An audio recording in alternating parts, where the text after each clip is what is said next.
Welcome to the Mussar video blog. So this past Shabbos, we read the Parsha of Noach, or Noah, and everyone knows the whole story about the flood and how the world was destroyed.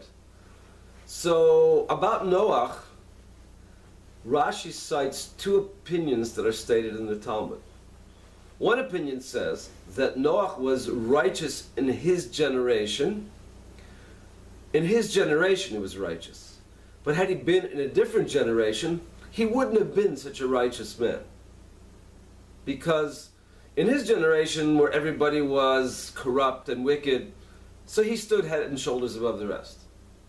But had he been in a different generation, he would not have been that way. The other opinion says no, on the contrary.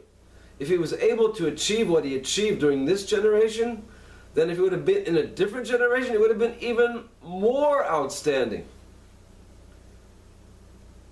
The Alter from Navardik explains that these are two different approaches in life.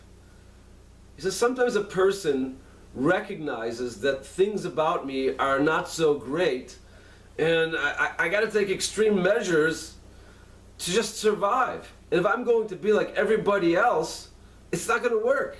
I'll have to distance myself from them, otherwise I'll just get sunk into the quagmire just like everybody else. Says that's one opinion. He's saying that Noach, not that he was so motivated by a desire for truth and for aspirations for ideological goals, but he realized that if I just be like everybody else, I have no hope. So I have to be different. I have to rise above them.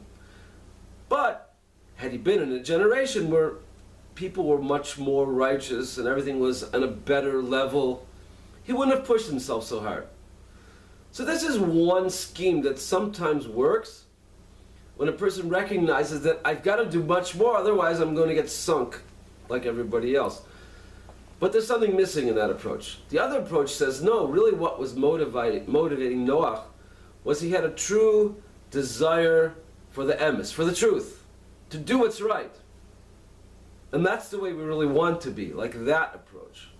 That no matter what is going on around us, we want to strive to be better and better and better.